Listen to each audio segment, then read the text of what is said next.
We're on the same When I side. woke up this morning, I was feeling pretty dangerous. One about the past and one about the future. What's up, everybody? We're back at Draftvice. We're here with Steve, What's up? Pamelia, How's it going? and we are here talking about fantasy football. It is fantasy football season. It is time. It's coming. It's not coming. It's here. It's here. It's Camp is here. beyond the middle of Preseason. July. Camp is here. Yes. Yeah, preseason's coming up. That's going to be exciting. And I said previously that the best time to talk about fantasy is before everybody starts going bananas about the fucking preseason, because then everybody's ranks change. So today we're talking about, I'm going to go over the top 15 to 20 running backs on my in my rankings. And running backs, man, that's a staple position, man. You need running backs to survive in fantasy football.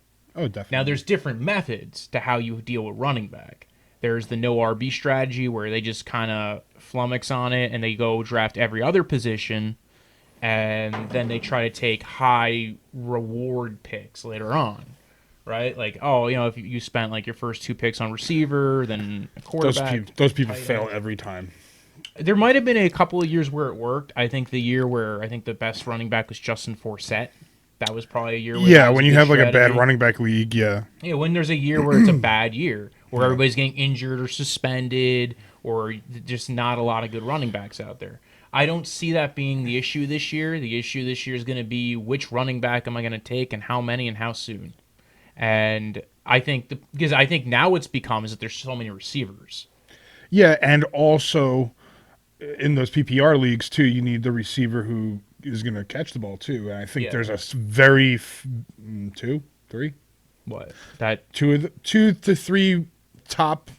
well, it's about the differential too. Yeah, It's the differential between most of the receivers isn't much. The differential between the best running back and the 5th best running back is a lot. And the difference between the 5th best running back and the 15th best running back is a lot. Oh. It's almost twice as many points. Oh yeah. So there's a value to that. Now there's also the aspect that running backs have a lot of risk to them. People do bring that up. That if you say you take a running back high and you bust on the running back, then you're going to be fucked a lot of the time. Yep. And I also think we also are not seeing those goal line running backs anymore.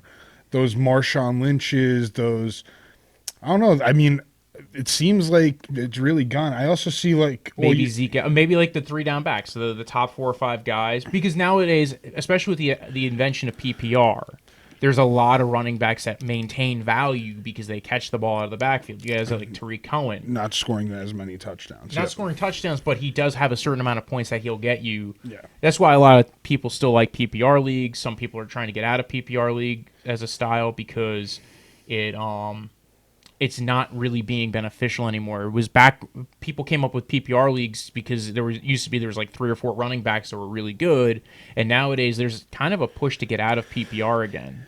I don't have a I think it's all strategy no matter what you do.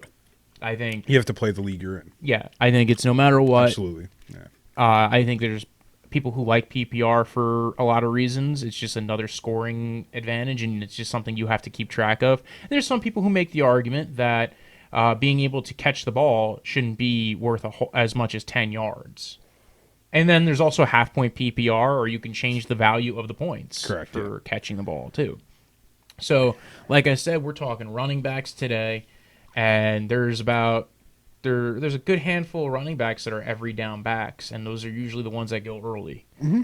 And actually, I think so I have right now the top 2 running backs that I have on my list are guys who are in the NFC East.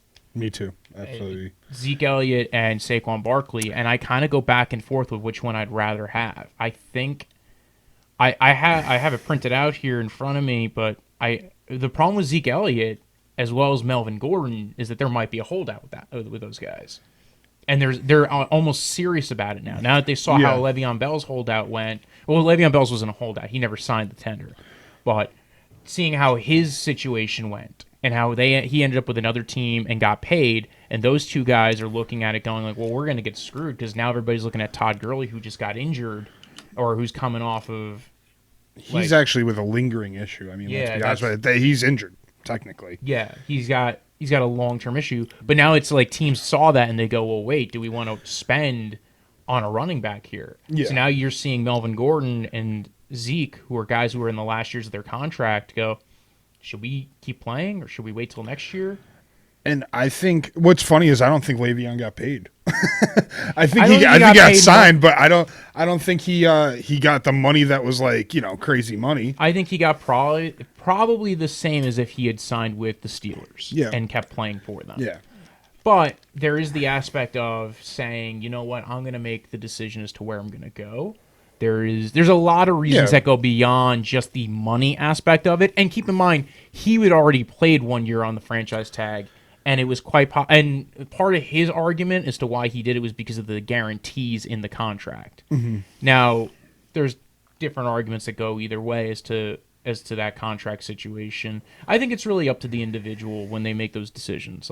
But I think right now we're talking about fantasy, and that's something now after we dealt with the Le'Veon Bell issue last year, you have to kind of take that into account. Yeah.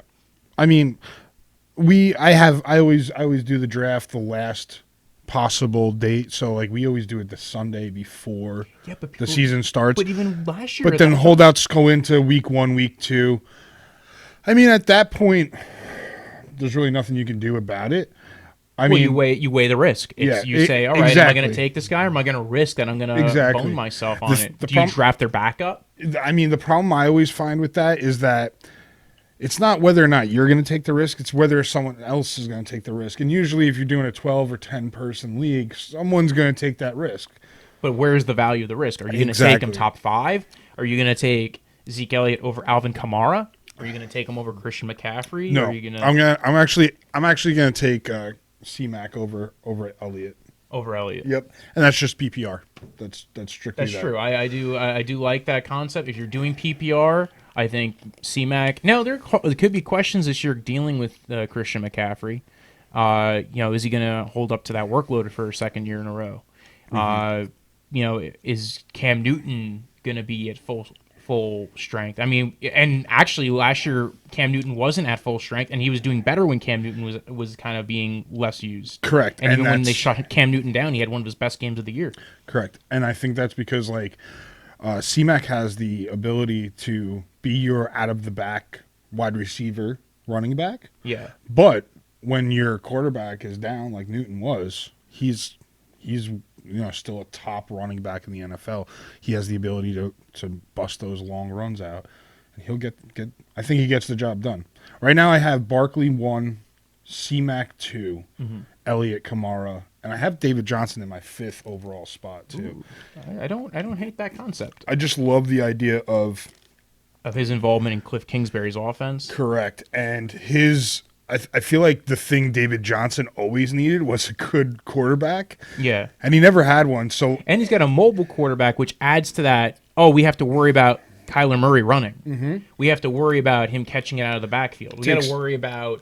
the only issue I have with David Johnson is that O-line is trash still. It's a bit better. Yeah. They traded for a right tackle from the Steelers.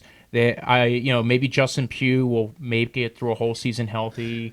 So they have pieces there, and they did attack a lot of aspects of it. And it's also going to be a higher-paced offense. Absolutely. Than it was the last 2 years. I think you're going to get a real Pac-12 team out of the Arizona Cardinals this year. I mean, it's just going to be run, gun, run for your lives, get that ball moving. And then they still have Fitzgerald. He's old. And he's also a good blocking receiver. I mean, but he's an all-around great football player and a weapon. And the other thing with the Cardinals, and the other thing with David Johnson is David Johnson was still a top 12 running back last year. Coming off an injury. I mean, he proved that he's worth coming off an injury in a team that was so stagnant. Yep. And they didn't throw to him out of the backfield, and they had Mike McCoy as their freaking OC, who got fired 2 years in a row mid-season. Yeah. I'm thinking. I totally agree with the feelings on David Johnson. Yeah. I didn't have him as high. I have him in that next grouping, but that's a good everything you've said so far is good reasoning as to want to grab onto him. Yep. And also, I just think that, as far as the position, that running back, if they can give you those numbers, you got to take them because those are the 5. I have my level built off at 5 right there. I got Barkley, C-Mac, Elliot, Kamara, Johnson. What if you're not in PPR? Do you think that's all still the same? Because they still get receiving yardage. Correct. I still think it's still about the yardage. yeah, exactly. I mean, you can even argue that, like, all right, we don't have Todd Gurley in that top 5. Mm-hmm. We don't have Lev Bell in that top 5. Melvin Gordon. We don't have Melvin Gordon, and those guys are more PPR guys anyway. Lev Bell. I mean, Bell. I think Lev Bell this year will definitely be. Yeah. I think Melvin Gordon and Todd Gurley had a lot of touchdowns, and they did catch the ball, but I don't think they were purely like they're not. I think C-Mac and Barkley had more PPR of course advantages. I mean, I just feel like my draft strategy, I don't care telling you right now, but I want to go just like I did last year. I did running back first no matter what. Mm-hmm. RBNM. But running back first no matter what. Try to get one of those top 5 picks because I really think those are the top 5 picks unless you have some crazy guy who wants Patrick Mahomes. And then I go wide receiver back to back in 2 and 3. I love this. I love that idea. I don't think you're missing out on any of those mid-level running backs. Mm-hmm. Well, that was kind of coming back 2-3 that you can't get the same numbers out of a 4 or a 5th pick. Yeah. So I mean that's how I'm going to look at a bunch of these because I know the way I've been mocking. It's like one of those 5 guys. Well, see, I have not done a single mock draft in looking at this, and I think that there's a good thing to that because you're not going by other people's feelings on it. You're not going by other people's rankings on it. Correct. And you're not going by because it's going to change by September. Yeah, I don't like doing mock drafts before August, before I have finalized tried to be finalized ranks before the preseason. Yeah, the problem with me is like I know there's a group of running backs I'm just not looking at, but it's for 2 reasons. One, I feel like 3rd or 2nd to 3rd round running backs mm-hmm. when you're drafting, that's your biggest question mark because I feel like I don't disagree. Actually, I think it's hard to find a running back outside of those top few rounds. Those top guys, and then you have your guaranteed. I don't want to call them mediocre, but your top, RB2s, right? So you don't need an RB1 as your RB2 to be successful in fantasy football, especially if you're spending that pick on a wide receiver. I also just don't like the guys who is in that little group as of now. Mm-hmm. You have a lot of question marks. Like Todd Gurley is a huge question mark. I love the idea of taking Henderson just to throw on my bench because of how big the question mark is on Todd Gurley. Yeah, I could see that if you're in later rounds. And I used to subscribe to a similar strategy as I would take one good running back and then draft a bunch of receivers. I've noticed that it's hard to always gauge which one's going to pop. And the ones that tend to be are the ones who are rookies. So Henderson's a good one to do it with. Yep. But he's got a guy in front of him who is good when he's healthy. Now, again, we're talking about lingering issues there. But one of the things I've noticed is after the 5th round, right, trying to get another running back doesn't always have a good value to it. And having an RB1 as your RB2 does add a bit of value. It depends on it also depends on how comfortable you feel with drafting wide receivers and how you have your receivers ranked. See, now I think having a malleable strategy outside that first round, because usually your first round you have the top 12 guys who you think you're going to go after. Absolutely, right? Yeah. I think having a malleable strategy is good. I can see the value in going running back. I can see the value. I can even see the value in somebody saying, you know what, I'm going to go receiver, and then I'm going to do that. I don't agree with it. I've never done it, and I've seen people who've done it, and it bombed. This year is very bad. I saw somebody do it last year, and it bombed for them. Yeah. So I've seen the test out of it, and the problem is figuring out who's going to be the number 1 receiver is really hard sometimes.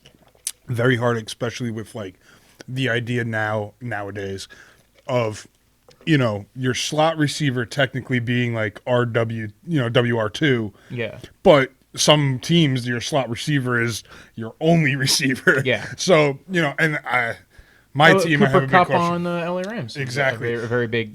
Now, like with my strategy, I grabbed him as my flex. Yeah. And I feel like that, and this is just like my most recent mock draft, but like, Well, let's go back to running back. yeah, we're gonna hop on running backs. Yeah, it's just very hard the way wide receivers affect running back. Yeah, talk. there's it's a differential thing. We're talking about draft strategies and where it's valuable to take a running back. You're saying you want to go running back, maybe receiver, and then try just get an RB2 to fill out those extra points. Yeah, RB2 or my flex. That's my round 5. Yeah. So I have Barkley and Zeke, Alvin Kamara, Christian McCaffrey. I really like Melvin Gordon. Again, Melvin Gordon's another one of those guys though that Gordon and Zeke holdout talks. If they end up playing this year, they're in my top 5. Mm-hmm. I like Melvin Gordon. I don't see any reason why Melvin Gordon would take a step back because he's not on any worse team than he was last year, and it's gotten better. The only issue is they lost Tyrell Williams, but I think that has very little effect on him. Mm-hmm. I then have Todd Gurley in that next range, right?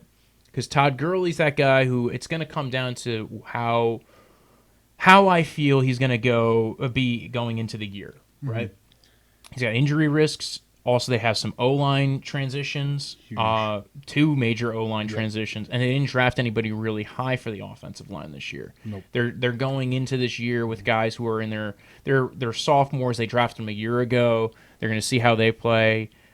Whitworth's getting older, and Whitworth can get injured. And Whitworth, 38 years old, is, while an Iron Man and a great tackle, there's definitely that chance that he doesn't make it through the year, that he can get injured, or that he takes a step back. And I like Whitworth. I think that he was a big reason why they took a step forward. Yeah. I think their offensive line was a big reason why they took a step forward. They invested in a lot of offensive line in free agency a few years ago. A lot of those guys are gone or about to leave, and it's if Whitworth goes down, I do not feel comfortable with the Todd Gurley situation. No. And I might drop Todd Gurley down more as I go into the year, but right now, as a mid-July look at, he played well, but there's 2 major red flags, and that might drop him out of the first round for me, just because of how scary that can be. Oh, yeah. I want to see more going into the summer. The next group of guys, I had David Johnson, Joe Mixon, and Nick Chubb. And all 3 of those guys, I have questions with offensive line. But they're all Nick Chubb. I have the question with the offensive line, and then there's always the Kareem Hunt situation. Yeah, but Kareem Hunt's not coming back for 8 weeks. 8 weeks, right? He has an 8-week suspension, and that doesn't mean they'll totally evaporate what Nick Chubb does. Correct, exactly. I mean, he's got 8 weeks to prove that he's the lead guy. He's the lead guy, and a lot of people are saying, well, Kareem Hunt's Kareem Hunt. You're not going to not start Kareem Hunt. But let me tell you, the Browns have a huge opportunity to do good things. And if they're if they're 6-2, 7-1 come week 8, they're not moving Chubb around. No. They'll teach Kareem Hunt how to be a wide receiver before they do that. They'll play them both, or exactly. they'll do like a thunder and lightning kind of thing. Yeah. But they're not going to take Chubb out completely. No. And not only that, but we saw in Kansas City what happened when Kareem Hunt left is somebody stepped into his place. Exactly. So we don't even, not that I think Kareem Hunt's bad. I liked Kareem Hunt coming out of college. One of my favorite players. And I think that was coming out. And I think that this is but I think Nick Chubb is really good too. And Nick Chubb's got some wheels, man. Yeah. Nick Chubb is, Now, I will say this, though. There's this thing that I have going in my head, like, all right, so the trade deadline's week 8 as well, right? Yeah. So I think if Kareem Hunt, let's say, had like a 4-game suspension or a 6-game suspension, you could have looked for a trade of one of those 2 guys. Well, I think they'll trade Duke Johnson. Duke Johnson, I think, will be gone before the start of the season. You really think so? Yeah, I think he's out because they also have. Well, he was holding out a little bit. He's but now holding out, back, but he also has a lot of versatility. Yeah, they also got Hillard. He's just kind of a camp guy. But I think he's a good backup. He did play last year, right? He did play a little bit. He was in that wishbone thing that they did. Yeah. He threw an interception. Yeah, He threw an interception. he threw an interception. They did a wildcat thing, and he threw an interception. I think they were getting a little. I can also cute, see but- it's crazy, but I can see the Browns picking up another guy. Oh, and I could see them keeping Hunt and Chubb and keeping Hillard and trading away Duke Johnson. Yeah. And going into next year, they take somebody, or they pick somebody up off the waiver wire. I think they might pick someone up off of like this year's waiver before the season and get rid of. I don't think Johnson. I think Johnson wants to have significant playing. I think to him, if he's playing because Kareem Hunt's suspended. Well, especially one of these teams that have a holdout. Yeah, If you're the Chargers and you're like, shit, we don't want to pay Melvin Gordon. And they find a suitor who wants to take Melvin Gordon, or the Cowboys find a suitor that wants to take Zeke I don't think the Cowboys Elliott. have anybody behind. I think the Cowboys will pay Zeke Elliott. Yeah, I'm just saying that the Cowboys don't Chargers have will pay anything Melvin. behind Zeke Elliott. They have Tony Pollard and Mike Weber, whoever those are. Yeah, I think I could definitely see a potential for one of those two teams. And that's something that didn't happen before. That was something we weren't thinking about, but now we have two running backs who want to hold out, who these teams are going to go into the year. It's like, shit, we need somebody with at least some proven value. So you said your second group consisted of Todd Gurley, Joe Mixon, Nick Chubb. Okay. And David Johnson. All guys who have, ability to catch out of the backfield, 3-down ability, also all have offensive line issues and question marks. Okay. And I'm wondering why Lev Bell is not in that group. He's in the next tier down, and the only reason why you could even put him in that tier, it's not any. I don't think I want to risk. I almost kind of feel like what I can compare Lev Bell to, and the more I think about it, I think of him like when Matt Forte went to the Jets. Except Matt Forte did well his first year with the Jets. Yeah. So people forget that. It's not. You can put him up or down. He's just the next one out of those guys. Okay. So it's those, 4 guys, and even if you put him in that grouping, it's 10 players. That's 10 running backs. And I really do like Le'Veon Bell. I don't believe in the Jets' offensive line, and even less than I believe in the offensive lines that I listed out.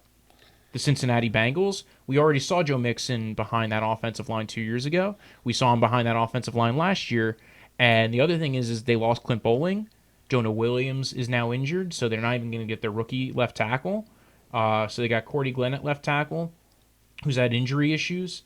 So all those guys I'm really worried about, and I'm really kind of in a holding pattern with. And going into the year, I was a little bit more comfortable. I think the one that I feel the most comfortable with is actually I like Nick Chubb a lot. Yeah, no, Chubb is there. And I think Nick Chubb and all the other 3 guys have a chance to really move down my list as I go into the year because and David Johnson and Nick Chubb might go up more, and Todd Gurley and Joe Mixon might fall down more. All right, so comparing your second group to my second group, you have Joe Mixon, Nick Chubb, David Johnson, and Todd Gurley. And you could even put Le'Veon Bell in there. There's not a huge distinction. So my second group is just smaller, I guess. Yeah.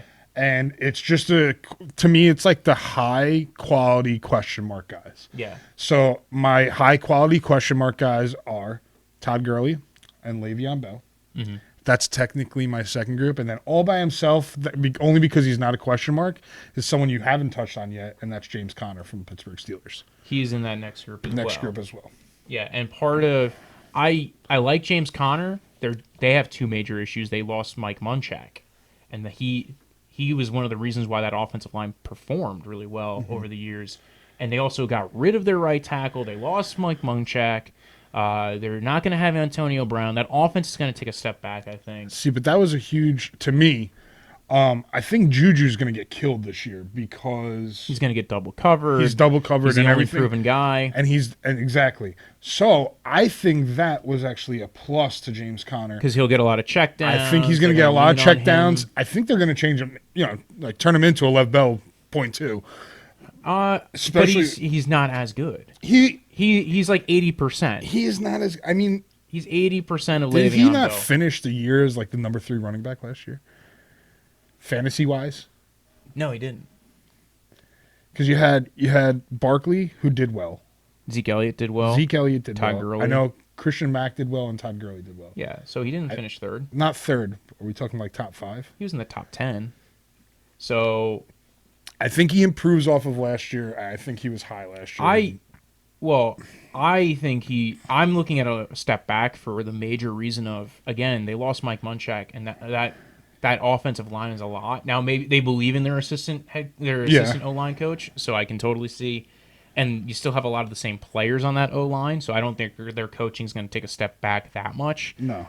But people start trying to make Ben throw to the other receivers. I think it's going to be, they're going to try to stuff the box. They're going to try to, I think they're going to try to make it a headache. And I'm not saying I don't like James Conner. I would probably put him in, he's in that next round of grouping. When I also look at the high upside of the other players. And he might move above Joe Mixon and Todd Gurley eventually. Yeah. Going further. He was number 7 ranked running back last year. Yeah, so he was a top 10. Top 10. You had Kareem Hunt, Joe Mixon, and David Johnson behind him. So. But what we're saying right now is David Johnson, I think, is going to take a step forward. Oh, yeah, definitely. I don't know about Joe Mixon, though. That's my big question mark. Well, yeah, and I think Joe Mixon, like I said before, the O-line issues are making me deflate on Mixon. Mm-hmm. If I see a trade, if I see something that makes me think that I can keep Mixon in that spot. And Mixon was a top 10 running back too. Yeah, true. I mean, he was 9. He's still top 10, but I do understand and again, I might drop Joe Mixon a bit, especially after the issues with the O-line, the fact that they had issues last year, they had even worse time before that. Just because we're breaking down these running backs on a very singular basis right now. Yeah. I wanted to ask you a question. Let's move up the list one more for one more guy. Alvin Kamara this year. So Alvin Kamara is now the guy. Yeah. All right. So Ingram's in Baltimore. Is Kamara a better player, or is he tire out? You think he tires out? I don't think so, because I think they'll manage him if they think that's going to be an issue. Yeah. They'll find a way to manage him. Yeah. So I have no worries about Kamara, about him performing the same way he's done the last 2 years, because either they're going to use him and they're going to use him as much as they can, or they're going to go ahead and say, all right, wait a second, Kamara's having issues. All right, he's slowing down this week. We'll get somebody else in. So I feel the same way. I think Kamara's going to have probably even a better year this year, fantasy-wise, points-wise, because he's going to have more touches. I feel like his touchdown number is going to go up, because you look at Mark Ingram, he didn't have not as nearly as much touches as Kamara, but he had actually, I believe, more touchdowns than Kamara did. But he had third down goal line stuff from Ingram, that big guy. But I think that the Saints' running game is going to be worse, because I feel that they don't want to touch Kamara in the way that they. Well, his inside running skills aren't as good as, say, Mark Ingram. He can still run inside. And I think whoever's going to do that, he has to run inside well enough to make him have to go ahead and try to plug up that hole, and he does. He runs inside well enough. He's a better outside zone runner than he is an inside zone runner. They run a lot of zone running scheme, and he's going to run outside a lot more often than he's going to run inside. But he can run inside well enough where they still have to plug up the middle. Yeah. And they have Latavius Murray in as the second RB right now for New Orleans. Oh, so yeah, that'll. So I kind of like that. And that's a team that values their O line. When they lost an O lineman, they lost Unger. They went out and they got another offensive lineman. So and then they drafted an offensive lineman. They'll go out of their way to address the O line. So I feel less worried about the Saints offensive line than I do about other O-lines that tend to go through changes. Mm-hmm. One guy who we haven't talked about yet who's on my top 12 list is Dalvin Cook. I think that's a guy who's going to take a step forward. He's in my top 12. I think he's going to be an RB1. I think that he was playing really well before he had his injury. I think last year there was 2 major issues before he came in. He was coming off of an injury, which you're talking about an ACL injury for a running back who played 4 games in his rookie year. I don't think he was fully healed yet, and I think he was having some setbacks. They also had one of the worst offensive lines, and they lost their O-line coach before the start of the season. Tony Sperano passed away last year. That was their O-line coach. So those all played into big factors for them for Dalvin Cook not playing as well. Yeah. He also plays against the NFC East, the AFC West, the Falcons, and Seattle. That's a rough string of run defenses to go up against, I think. And he plays, let's not forget, he plays the Bears twice a year, too. Yeah. Number one defense. So that's the only issue I have with it, but they addressed offensive line in the draft, and some would argue that they kind of reached, but they at least went for a guy who fit what they wanted to do. I think that Dalvin Cook will be at least like an RB12, top 12 RB, and there's a chance that he can take a step forward. I don't think his schedule does a lot for him, but I think there's other aspects of his gameplay that will be helpful. I think, and not for nothing, the AFC West isn't the AFC West where they were really good at stopping the run. They're more of a anti-pass defense kind of team, AFC West. So I don't know. I think that he's not going to have too much of a hard time. No. I think he's got an average schedule. I do think the NFC East and the Seattle Seahawks make it harder, but the Falcons and the AFC West. Yeah. I mean, as far as that rounding out your top 12 running backs, I'm pretty sure I would have the same guys in there, maybe not in the same order, but, really you're only going to get one of those guys. Yeah, that's the thing. So who are you going to take a first-round pick on? Now, you might, especially if you're taking a 12, you might go, all right, maybe I think I can get the number one receiver at that point. Or 10, you're getting the number one receiver. Well, depends on where you're drafting in a 12-team draft. Correct, yeah. Especially, I mean, I think... Is there anybody in the top 12 that you would have put in that's not... that? Consensus being, as far as like mock drafts and stuff like that, the only other running back that I really saw break the top 12 in some cases, which is kind of weird, a rookie, Josh Jacobs out of Oakland. I have him on the second half of my sheet. Yeah. But he's not near that spot. Yeah, so... I have him in that next area of guys that I was looking at as far as running backs go. And these are the guys who I still wanted to talk about. And they're in this next tier of running backs that I think can take a step forward, can be really good, can be RB1s, but I don't think they should take, but I don't think they should maybe cost you too much to draft them. And it's Leonard Fournette, Kerryon Johnson, Aaron Jones, Sony Michel, and Josh Jacobs. I think the ones that I'm really interested in there are... I honestly don't know how I feel about Leonard Fournette going into this year. I don't either. I don't. I could see Leonard Fournette being a top 5 running back, and I could also see him shitting the bed again. Yep. And that's what my one worry is with Leonard Fournette. Kerryon Johnson had some injury issues last year. I thought he performed very well. I thought he played very well. I think he's a guy who I think will take a step forward this year. Yep. Aaron Jones, I didn't think the team previously had used him very well. I think he's better than Jamal Williams. I think he's a better pass catcher. I think he's a better running back. I think he's a little bit more athletic. He's not good at pass blocking, and that was something that was holding him back a bit. And I think that's why the old staff there didn't care much for him.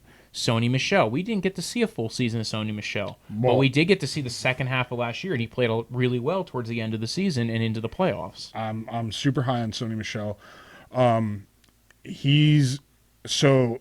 In my draft strategy, I'm taking one of the big guys in the first round, wide receiver, and my 4th and 5th round are based on how far Sony Michel is away from that top guy in the overall. Every time I try to get him on my team every year. I love the idea of Sony Michel really being the guy in New England. Now you always have Dion Lewis. He's not Dion Lewis. James White. Taking away the PPR and the pass catching. Correct. But I feel like after last year... you feel a little bit better about trying to get him. Correct. And I also feel like the Patriots might be giving some of that workload from James White to Sony Michel after him proving himself in the last 8 weeks of last year. Yeah. So, and I that's why those are, Leonard Fournette's a guy I feel like he's kind of on the down. Those other 3 guys are on the up, and then Josh Jacobs is in that grouping as well. And Josh Jacobs is a rookie coming out of Alabama. He was a very good pass blocker, doesn't have a lot of wear and tear. He is a very good runner. He kind of reminded me of Kareem Hunt a little bit coming out of college. And the only difference is he's going to he's not going to the Kansas City Chiefs, and he wasn't picked in the 3rd round. He's picked in the 1st round. So, but he's going to the Raiders. And if you remember last year, Jalen Richard had a lot of checkdowns. And I think that, if you're going to draft a running back in the 1st round, now we saw this with the Seattle Seahawks where they drafted a running back in the 1st round and then they didn't play him for the most part. It was Rashad Penny. But I think He'll be starting this year, by the way. I think Pete Carroll has more. Pete Carroll and Bill Belichick are the two coaches who have the big enough balls to say, you know what? I might have drafted this guy 1st round. I might have said yes to it. I don't think I'm going to go ahead and risk my team on it by playing them. They're the two guys who will look at a mistake and go, I think it's a mistake. Or they'll look at it and go, all right, maybe just not. We're not going to run that risk. Mm-hmm. Yeah, absolutely. And they don't care what anyone else thinks. I don't know if Josh Jacobs is going to be in that same department. I think that Gruden's going to believe in his guy. I think they vetted Josh Jacobs. People knew they wanted Josh Jacobs going into the draft. Yeah, that was a big So I think Josh Jacobs is a guy that he's there. I do think he's a good guy to target. I would take him in that 3rd, 4th, 5th round area. I think he's going to get a lot of checkdowns. He could definitely catch the ball out of the backfield. I absolutely like him as a player. But there's just that risk. He's a rookie. We have to see him take NFL snaps. We have to see what he looks like. And the problem is, to me, with that is that he's from Alabama. Alabama, sometimes their guys are really, really good on Alabama. Yeah. But it's magnified because they're Crimson Tide. They come out and you have a bunch of guys, to me, who've just been that guy, that Heisman Trophy winner. And, I mean, he wasn't. Well, but I'm also not saying take Josh Jacobs in the 1st round. I'm not No, saying no, take no. him in the 2nd round. Absolutely. I'm just saying And I also think the value. I think the other thing is you might get an RB1 out of him. you could. That's the value of taking a guy like Josh Jacobs. Absolutely. That's the value of all 5 of these guys. They can all be RB1s still. I believe. I would add 2 guys to that group. Who? So number 1 would be, it sounds a little weird, Phillip Lindsay in Denver. He's getting first-team reps. I understand the reasoning behind that. And not a lot of other weapons on that team. My only issue with Phillip Lindsay is he was not the every down back last year. I don't think he has a chance to be RB1. Like his upside is capped, is what my issue is with Phillip Lindsay. Okay. I think he's a solid place guy. He's not a guy who I take back my statement. I don't think he would be an RB1. Yeah, that's the issue. I don't think he fits into that, but I feel like he is. Now there is the in aspect the top of RB2. I think he's on the right team. I think I think Mike Munchak's gonna upgrade that O line. They went out of their way to address offensive line. They got Juwan James out of Miami in free agency to be the right tackle. They still have Ronald Leary, who had some injury issues last year. Hopefully Garrett Bowles takes a step forward. They lost Matt Paradise, but I think that I think Mike Munchak's going to come in and help coach up that team. And I think he was involved in a lot of the personnel decisions because that's why you would get a guy like that, is a guy who is good at what he does, and you would run everything by him as far as offensive line if you thought, hey, we don't think we have the guys here to be able to do this. So I like Phillip Lindsay. I just don't think he's going to end up being a top. Like I don't think he's going to be a top 5 running back, and that's kind of what I try to draft towards. Does this guy have a chance to be a top 5, top 6 running back? Now, if it came down to the last 4 weeks, my second guy who I kind of like in the conversation, if it came down to the last 5 weeks, maybe less than that of last year, the craziest thing I ever saw, Derrick Henry. I have him in this next grouping of people I want to talk about. Okay. But Derrick Henry, my issue with Derrick Henry is a couple of things. One, they have a new offensive coordinator who is a tight ends coach, so maybe they'll run the ball more. It's kind of hard to gauge with Derrick Henry. We saw him perform really well at the end of the year. I mean, he was the best in the NFL at the end of the year last year. Part of that was kind of game plan. Part of it was them just kind of forcing it down other people's throats. Yeah. Part of it was that Mariota was still recovering from a ulnar nerve injury. Now, you could say, well, if that's what they were getting out of him from not having a functioning quarterback, what are they going to get at him when they have a functioning quarterback? You still need them to build a team around him. Like, he's not an all-around RB. Like, he's not. I don't think anybody will ever mistaken him for RB1. I think he could be, though. You really think he could be? Well, this is the thing. I don't think you draft him thinking he would be your RB1 unless you had a strategy where you went like wide receiver, took a quarterback, and now you're stuck with him kind of as your first running back picked. But I think, though, if he has a year like he had, he might be up there. You know, if he's the best running back on your team, obviously he's your RB1. But they also have Deion Lewis there too. Yeah, that's the only thing that worries me about him is that Deion Lewis is your. Deion Lewis is a good running back, and he's just a touchdown stealer. Not just that, but he's a better pass catcher out of the backfield. He actually runs inside really well for a small guy. Mm-hmm. I think he's a better all around running back. So you have the aspect of he's competing for touches. He doesn't fit every playbook. You don't know what this new coach, this new offensive coordinator is going to want to do. It's also a team that how they looked at their offensive line was like how they handled the whole offensive line situation, because they're not going to keep Conklin around. Mm-hmm. So they're going to lose a right tackle after this year. So they believe that Conklin doesn't fit that scheme. They did draft an offensive guard, and they've had some guard issues in the past. So hopefully Nate Davis performs. But I also don't know what the strategy is, right? One of my issues with Derrick Henry is I don't know what the strategy is going forward. Mm-hmm. Whereas in past years, you could see it sometimes. You could see when they were when the Titans traded for DeMarco Murray, mm-hmm. and they had DeMarco Murray. You could see the strategy there in what they were doing. Yep. They said they were going to be an exotic smash mouth team. He caught a lot of passes. He'd run it down. You know, he was a great running back. They invested into the O-line. I don't know what the strategy is going into this team. I don't know if the plan is going to be I think we're going to run a lot of power or we're going to run a lot of outside zone. I think he's a two-down back. I think he's a two-down back. He's not completely inept at catching the ball. But that's an aspect of it, too, is, okay, if you're in a PPR league, there's going to be guys that are going to be way better than him at catching the ball out of the backfield, being able to run a variety of running concepts for that team. And because I don't know how they're going to handle that, I don't know the situation around him. No, I think it's picking him is a total cover your eyes, click the button. See what round would you take him in? I know we don't have like necessarily real ranks right now. No. We don't have the full board. But so for my RB2, I think if Sony Michel was the first guy I'm looking to get as my RB2, let's say that's 5th round. Yeah. I am, if he's there. See, you haven't mock draft this year. I have. He's like technically in the 5th round. He's like probably the 3rd top running back available in the 5th round, and it always is gone by the 6th.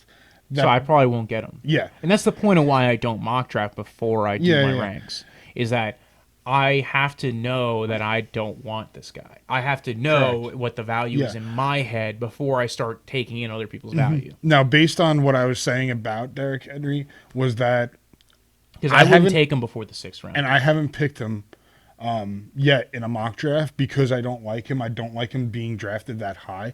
I just wanted your take on it because of how high he is going. And I think it's just basically like, oh, look what he did in the last 3 weeks of the season. And that's a hard gauge because you don't know what the strategy was, and you don't know if they're going to keep that strategy, and also you don't know if the teams that they were playing were having issues at that point that were injury issues, and there's some assessment to that going in. There's a lot to Derrick Henry. I think if he's in the right scheme, if I knew what they were going to use him for, I'd like him better on Jacksonville.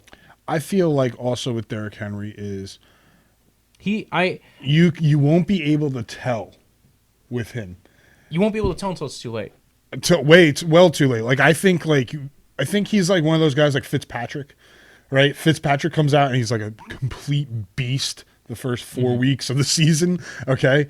But then like I don't know if they put in Winston or he had a bad game, then they put in Winston. But like, and then you're like, oh, like, why did I even waste cap on getting this guy off the wire? But I feel like he's going to be like the same thing. Now he's definitely going to get drafted. He's definitely going to be on a team. Yeah. But what are you missing out on when you draft him? Because keep in mind, if you're taking him 5th round, exactly, that you're could be missing a wide out receiver, on. that could be a tight end, that could be if you're in a smart league, that could be a good quarterback. And that's depends on like what kind of league you're in, knowing your own league, and also like I would never take him in the 5th round. I can't imagine there'll be that many people, like, especially because how I draft. I think that I would rather take the guy who I think can be a higher upside pick. For instance, there's a couple of rookie guys who I like. Okay. They're not in that area. They probably won't be taken in that spot. But there's David Montgomery and Miles Sanders. Both were drafted by NFC teams. David Montgomery's on the Chicago Bears, and Miles Sanders on the Eagles. I don't know if Miles Sanders is going to end up being a factor right away going into the Eagles, but they spent a 2nd-round pick on him. I had some questions with Sanders going into the year. They have a veteran too. Veteran starting on Philly too. Jordan Howard. I'm not worried about Jordan Howard. But I don't think he has. I think that's a better situation for Miles Sanders going in, taking his spot. Yeah, that's what it looks like to me. That looks like, And not for nothing, I think it was a flyer. Them taking Jordan Howard was like, oh, you know what? We'll see what we get with him, because that was kind of like, all right, well.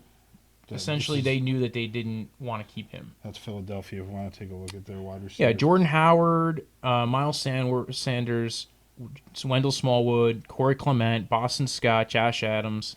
And I don't even dislike a lot of those other running backs on the team, but I just don't. I have him in a spot where he's very athletic. He had some fumbling issues.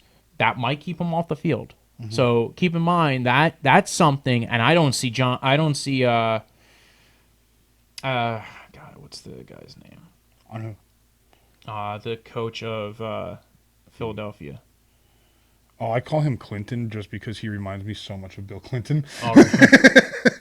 I don't know. I didn't want to say John DiFilippo because that's the QB coach who used to be their QB coach. DiPodesta? No. That guy, you know that guy. That guy. But yeah, I'm sure I'll remember. Yeah, he's not going to put a guy on the field who's going to keep fumbling. Oh, no. That's going to be yeah. David Montgomery, I kind of like him as the counterpart to what Tariq Cohen can do. He's like Jordan Howard, but he can catch. And he can run down the middle. Yeah, I know. So they got Mike Davis, they got David Montgomery, they got Tariq Cohen. I like David Montgomery. And these guys, these rookies, I think are good if you're going to take them later, right? Mm-hmm. Like, you're not going to spend... It depends on how the summer goes and where they end up landing. But I like David Montgomery, and I think he's a better player than, say, Mike Davis. Mike Davis is good. Is maybe like slightly above league average running back. At league average running back, like they signed him because they went, we know we don't want Jordan Howard. We're going to trade him away. We think he's better than Jordan Howard, and I kind of agree with them on that as far as some of his ability goes. Future. I think there's nothing left in the future for Jordan Howard. Yeah, he can't catch. Doesn't fit our scheme. Maybe jersey sales if he stayed in Chicago. Our fans need one jersey that they can count on. I think David Montgomery. I think you could have David Montgomery and Tariq Cohen on the field at the same time. Oh, yeah. I think he could be really good in the screen pass game, which is a big thing that came out of Kansas City. And not for nothing, the head coach in Chicago is from Kansas City and comes from that coaching tree. So I like David Montgomery as another guy to keep in the back of your head and I'd rather get those two guys than take Derrick Henry. Some other guys who I like to look at is Darius Geis. I want to talk about Washington because there's two teams that come to mind when I think of, well, not two teams that come to mind, but really weird running back situations. Yes, there's a lot of them. There's quite a few. There's Indianapolis. There is San Francisco. Washington. And I feel like the Jets can now be in that consideration. If you look at the Jets running backs, you got Le'Veon Bell, Ty Montgomery, Elijah McGuire, Trent Cannon, Bilal Powell all played last year. All started last year at one point or another. Now, of course, you had Cannon, who is essentially like a running back I mean, a fullback running back. And I don't think any of those guys are in competition to Le'Veon Bell. no, not in competition to Le'Veon Bell. They're definitely going to see time, though. Yeah, you might rotate them in. They might. Ty Montgomery last year was on Green Bay, right? Yeah, do you know why he's not on Green Bay? Well, they didn't have the best of years last year. No, he fumbled a kickoff when they told him to take a knee in the end zone, and he decided to go rogue. So that's the guy who's now on your team. Okay, that's fine. And he also, I kind of liked how Ty Montgomery could become. Like I liked what he could be. But he actually, when you think about Le'Veon Bell, he's the kind of guy who would be a good backup for Le'Veon Bell, and has that ability to play slot receiver, and has the ability to kind of, if Le'Veon Bell needed to take a break or get off the field. And I pay attention to the Jets because I'm a Jets fan, obviously. But one of the weirdest, we're going to get back to Washington because that situation is crazy. AP. I mean, the names go on. Last year, the starting running back for the Jets, Bilal Powell, is now their 5th string running back. That is a weird situation. But let's get to Washington. I'm going to pull up there because let's not forget they did draft last year's top running back to me in the draft. So Bryce Love. Yeah, so Bryce Love's coming off an ACL tear. I thought that was an interesting pick, but I also don't know if he really applies very well to the NFL. But I also think it's a weird situation with him and Darius, because remember, he's coming off ACL also. So his ACL was a lot earlier, though. Correct. And he's had a couple of complications with it, which has been a big Washington problem to begin with. The Washington's had a lot of issues with people, with their medical staff, apparently. I don't get how that keeps happening, but maybe you should look into that. But this is like that area of once you're after that, like that top 17 running backs in your rank, you want to keep an eye on guys who have that ability to break into the top 5 or 10, and which is a really hard thing to do. The typical ones that do it are the rookies and the guys who I think are going into schemes that fit them very well. Yeah, team changes. Yeah. One of the teams that I think is interesting is Indianapolis because they have Marlon Mack. And they might be a team that trades for a running back or does something. They have Hines, though, too, right? Naheem Hines. Mm-hmm. He can kind of be their Tariq Cohen-ish kind of player. And Marlon Mack's got some wheels, man. Yes. But like you said, there's a lot of these weird running back situations. This is where you're not popping up and getting a top 5. Like Marlon Mack's not going to be a top 5 running back. No. I could see. So San Francisco is a weird one. Dude, the Bills. What to do with LaShawn McCoy? Because I think you can actually get LaShawn McCoy at such a good discount. You might want to take him on another team. I mean, like he's on the Bills, and the Bills invested heavily in O-line this year. Yeah. And if you're getting him for how late do you what round would I spend a pick on LaShawn McCoy? Is what I always ask myself, where would I spend a pick on this guy? Who do I think is going to be here? In my head is who would I take over him? And to be honest, like I think LaShawn McCoy and Mark Ingram are two guys that are older, especially LaShawn McCoy. I think LaShawn McCoy, if he's not showing any injury issues, can be a guy who you get late, who might show that one last year like DeMarco Murray had. Yeah. And to be honest with you, Baltimore and Buffalo, they really don't have killers after their starters. Baltimore's got Ingram with Gus Edwards behind Justice him. Hill, Kenneth Dixon. And all very weird guys who all seem to perform like decently. And the thing that I like about Baltimore and their running back situation is that they have a running quarterback. And that seems to benefit their. We said this before with David Johnson. Running quarterbacks help your running back. Yep, you got that guy. It takes tension away. Exactly. If they're worrying about the read option, they're worrying about play action, they're worrying about way too much where you're going to start confusing some of the linebackers. Yep. That's why Mark Ingram. But the only problem is I don't know. Like I also don't know if John Harbaugh feels like he's going to be married to Mark Ingram. No, I don't think so. I thought the guy Alex Collins that was on that team last year. Yeah. I thought he was going too high last year in a lot of leagues. Mark Ingram, I think, is a better running back than Alex Collins, but I think he's lost some speed over his time. Yeah. He's also a guy who's had some injury issues. So I don't know. These are all guys who it's like, I don't know if I'd want to take them at a certain point. Maybe if I'm taking them later. LaShawn McCoy, Darius Geis. Darius Geis is the one that I really like if I could see him come back and play well. If I can see some kind of step forward, even in the preseason, I get to see him play in the preseason, I'd feel very good with Darius Geis. Would you say that Washington had a successful run game last year with Adrian Peterson and Chris Thompson? I thought that it was pretty decent. I thought it was decent. And I think Geis now is a better... If Geis returns to what Geis was last year, before he had the injury, which again is a big question mark. And he had it week 1. It was preseason, correct? It was preseason. So my thing is to counter your point with almost like the same point. I feel like he's going into a tough situation. Well, they also have a potential holdout from their left tackle. Okay. Because their left tackle had said he had some issues with their medical staff, and he said, I don't want to deal with it anymore. So their medical staff is really bad. So I just think that I can't say his name. Geese? Goose. I just think that he's going into a tough situation as far as fighting for that job, coming off of an injury. Coming off an injury that has had setbacks, too. Correct. And that's my thing. It's like, okay, if he's good, he wins it, and there's no more questions asked about Adrian Peterson or Chris Thompson taking snaps away from him. But the fact that he's going in and they may baby hit. Well, it reminds me of Dalvin Cook from last year. Yeah. And Dalvin Cook went pretty high in a lot of it. But who was Dalvin Cook competing against for the job? Latavius Murray and... I don't think they were that...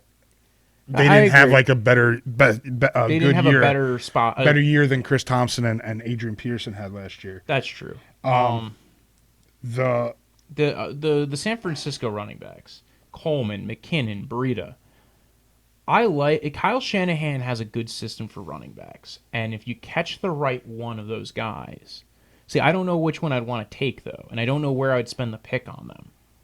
Because McKinnon can do really well in that system. I think McKinnon can be the RB like 1A, and Tevin Coleman could be the RB 1B. Like we saw that in Atlanta. We saw them have two good running backs. Yeah. They invest in O-line. McKinnon and Coleman can catch out of the backfield. I did not like McKinnon going in the 3rd round last year in mock drafts, but if he's going to be, but if I can top get him, of the 3rd round, also. Yeah, he was like 3-1. I think now people are walking it back. I think almost to the extent where if he's healthy going into the year, you get him at the right spot, you might be winning your league. I think that's one of those guys who later round, not late round, but later round, like 5th, 6th, 7th round running backs that, especially because there's a lot of ambiguity around the situation, you might get them a lot later. Marlon Mack, we kind of talked about, very good O-line on that team. Yeah. And honestly, if one of those other teams, Zeke Elliott or the Chargers, with Melvin Gordon, traded away a running back, I think they should trade him to the Colts. And if I'm the Colts, I might take that under advisement because, and I would negotiate that contract before he comes on your team. But you have so much in cap room. Yeah. A guy who can catch, run inside and out. You have a good O-line. You've invested well. You're going to be going to the playoffs. Now, they might also just sit there and say, you know what, it's just not valuable enough for us to take a running back. Yeah.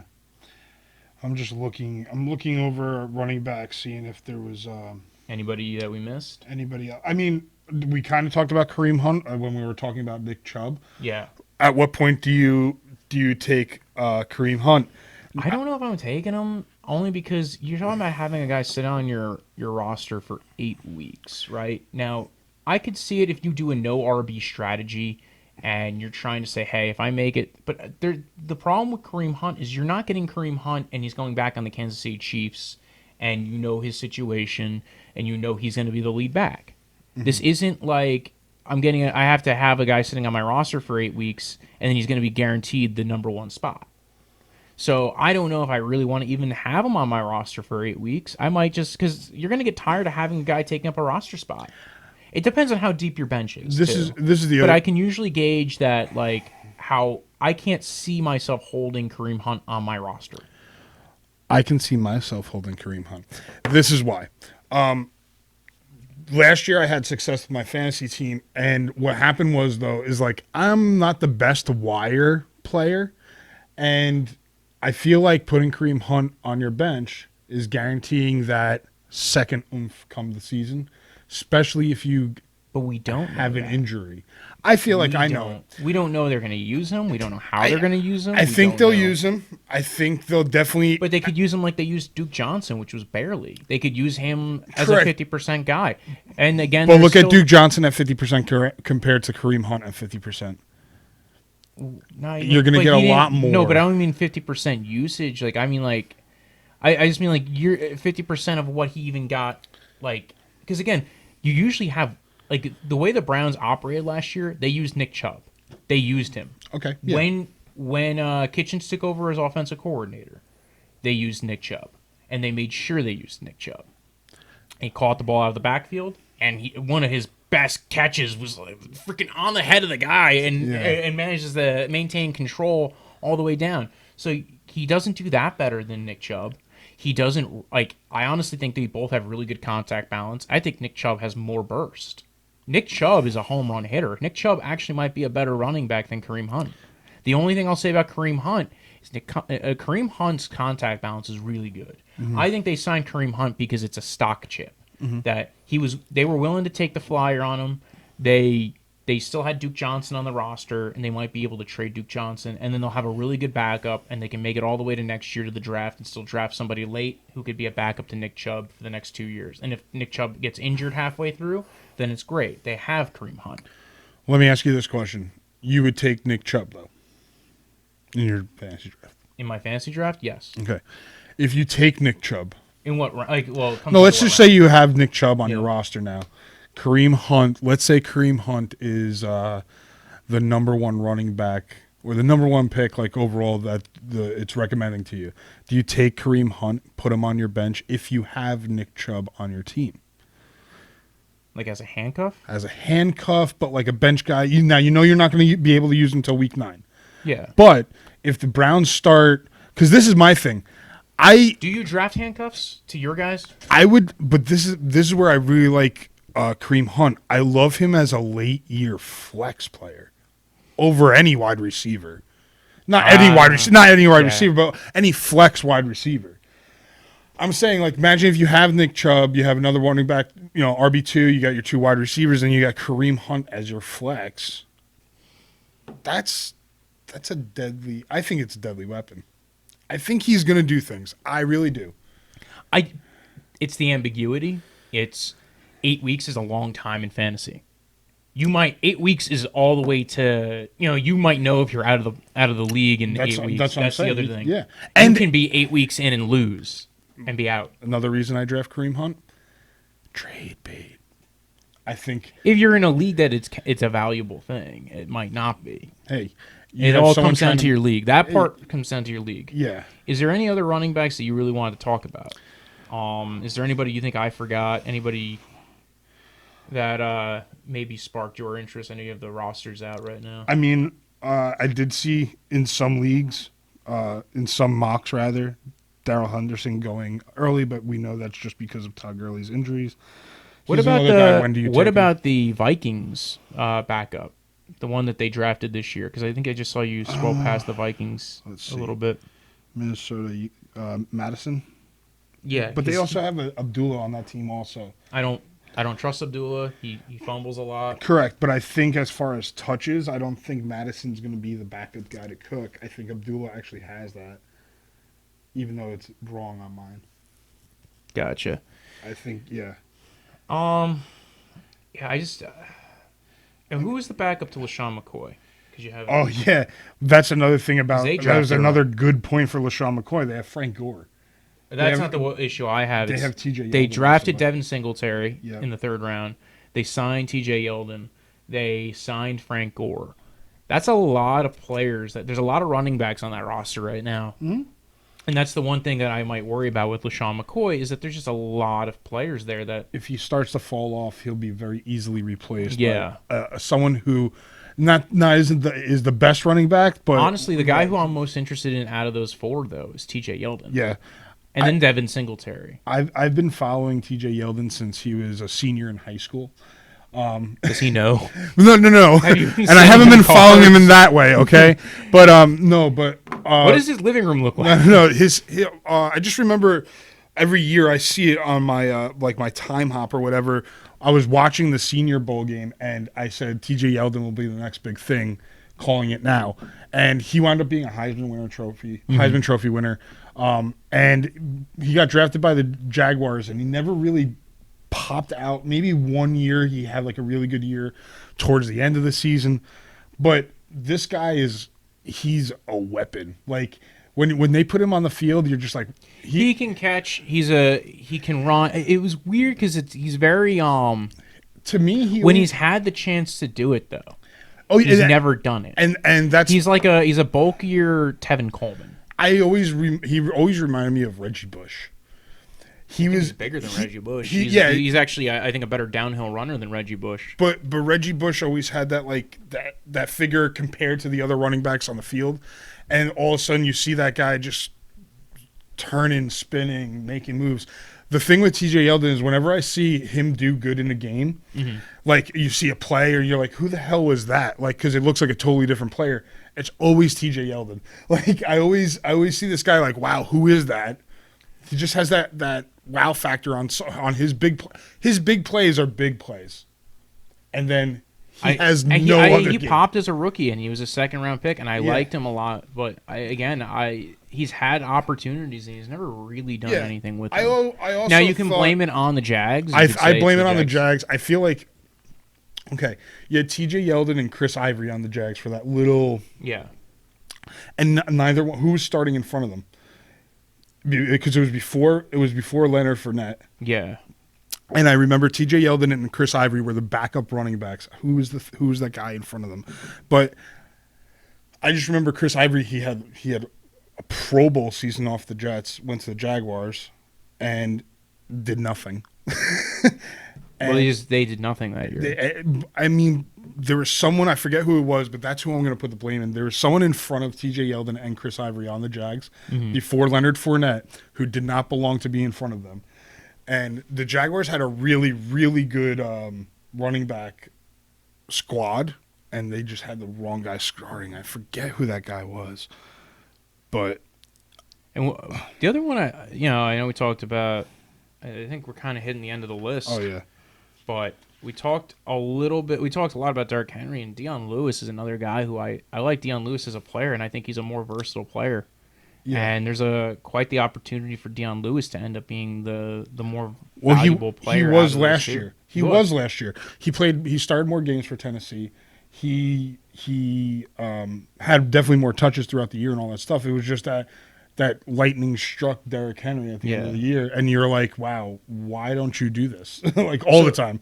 Again, like that bulk of players like that, the David Montgomery and Miles Sanders, I like their rookies. I'm more interested in David Montgomery right now than Miles Sanders because I think there's a little bit more risk with Miles Sanders that I just don't think the coach would put him on the field.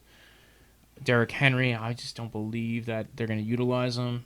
McKinnon and Coleman and Breida, if you get the right one, it might be like that year with Coleman and Devontae Freeman. But again, McKinnon's coming off an injury too.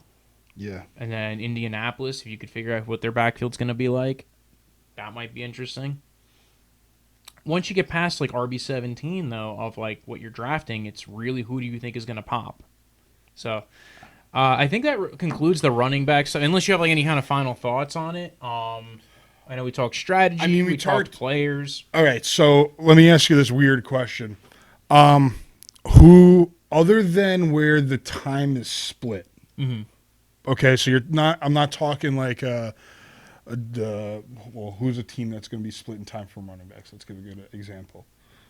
Titans. Yeah, Dion Lewis, Derrick Henry. So other than the San Francisco 49ers. Other than a team that's like that, who's the highest second string running back that you're taking? highest, like So- what, so- RB2? Like outside of top 12, you're saying? No. I'm saying, like, all right, so let's say you have your 31, 32, 30 teams. How many teams? So you got 32, right? Yeah. So other than your starting running backs per team, and then like those other guys who may be the starters, let's count them out of it. Those other guys who are splitting, like who do you think is the best back? I'm just saying. Oh, like you the- mean like might not be the starter? might not be the second string starter, but guys. you're gonna put him on your bench because Well, Tariq Cohen, and David Montgomery, yeah, the Chicago Bears. First off, because I really don't believe that much in Mitch Trubisky, but I do think that defense is crazy, and I don't think they're going to take too much of a step back. And also because that O-line's really good, and the head coach actually knows how to scheme the ball into his players' hands, and he will scheme it into his running backs' hands a lot of the time. That's why he didn't like Jordan Howard, is that he can't catch. He likes to kind of spread things out. He likes to create a lot of movement. I like that Bears backfield, and I think I want either one of those guys at a certain point. They might be the guys who I really want to take. I know we're like again the San Francisco 49ers, because again, like if I'm going to take a guy who's on the second string, I either want a guy who's a rookie who can blow up. who's LA's second string running back? Chargers. Austin Eckler. I like that pick. I really do. Now Melvin Gordon, like I granted, Melvin Gordon's going to start. I like Austin Eckler. I mean, last Because year, there's a holdout right now too. yeah, and that holdout, affects it. yeah. I like Austin Eckler. Well over Henderson, over the Todd Gurley, but and then I mean Dallas has nobody though. So, but I really Austin. That's a good thing to remember. Yeah, is the Austin Austin Eckler. Eckler part of it. Now again, and you we liked. will I remember know you more. liked him a lot going into last year. We will know more about that situation as we get into football and as we get into.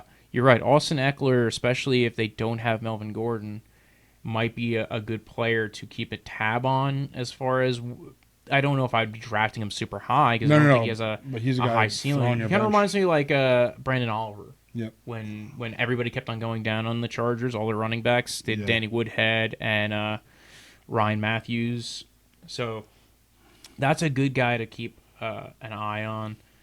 Are there any other names that kind of jump out to you? Well, he's starting, but I don't think we actually even talked about him. Really quick, let's go over Damian Williams last year going into this year. Kansas City Chiefs. Kansas City Chiefs. I mean, he's the starting guy. He has.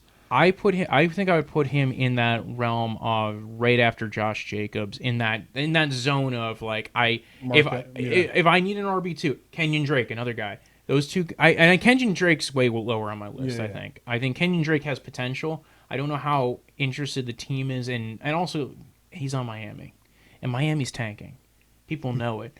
Miami is not interested in getting to the playoffs this year. Nope.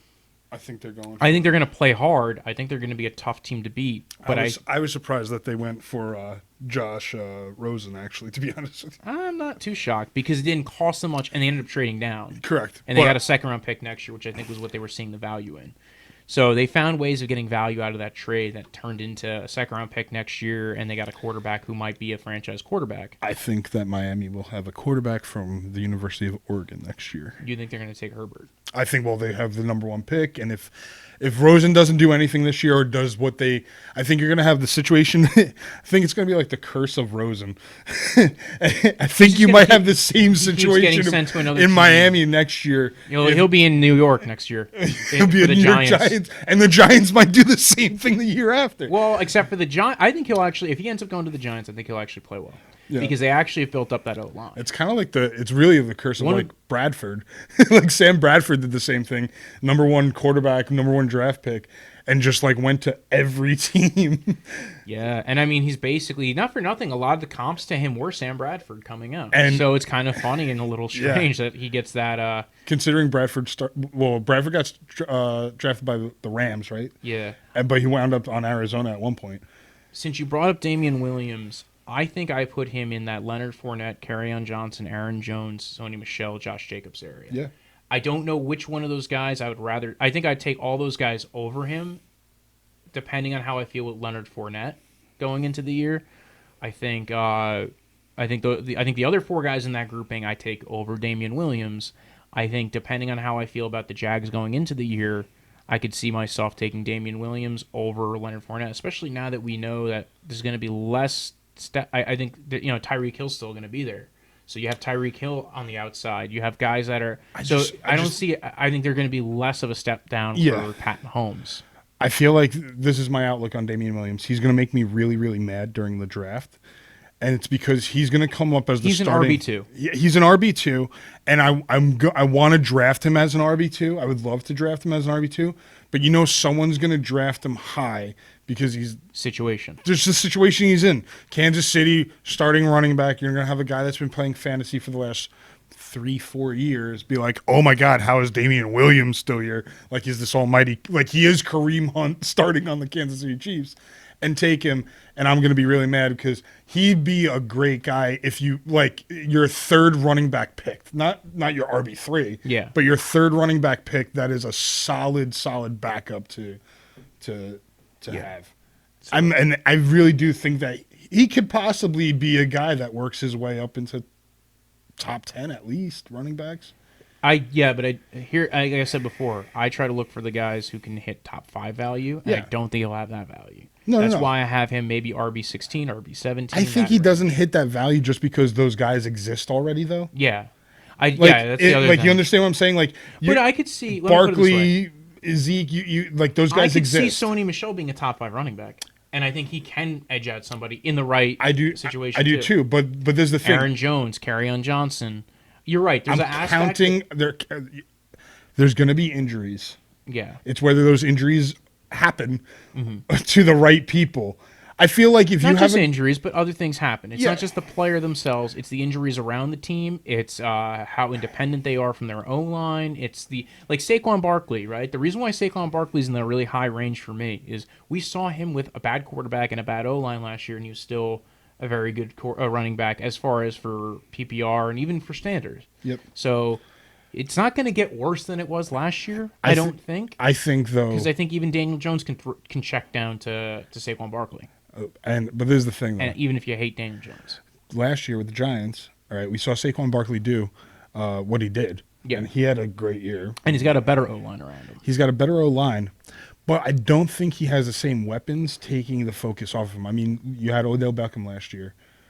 Now they got rid of Odell Beckham. They replaced him with Golden Tate. You got Sterling Shepard. So he's going to get looked at a lot more. Now it's just stop Saquon. It's the stop Saquon game. Yeah. And believe me, you don't have to stop anyone else on that team. But unless they have some guy that comes out of nowhere, maybe Golden Tate does come out and I know. Listen, I think if Golden Tate went to another team, I think I wouldn't feel too bad about Golden Tate. But I just don't. But Eli Manning's not accurate enough as a quarterback, and I don't know what the fuck Daniel Jones is or why they drafted him so high. Oh, DJ?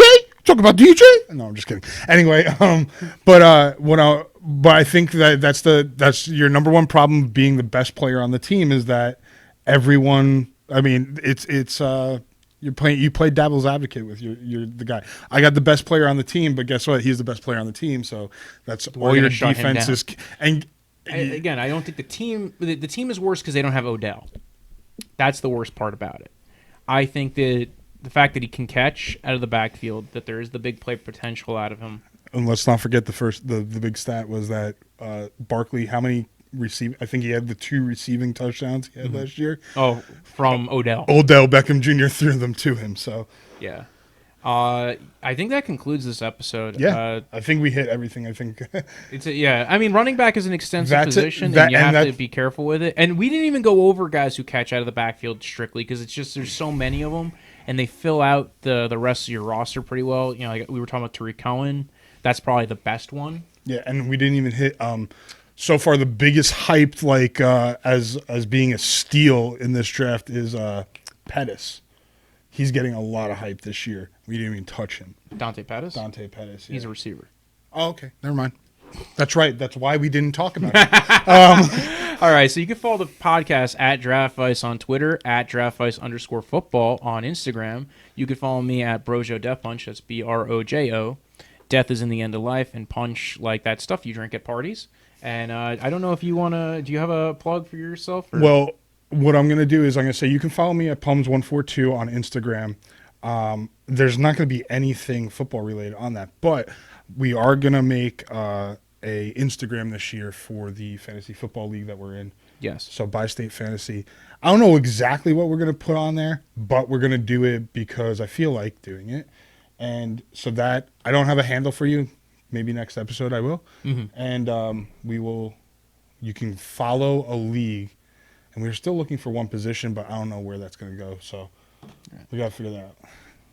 Thank you. We're on the same When I side. woke up this morning, I was feeling pretty dangerous. About the past and about the future.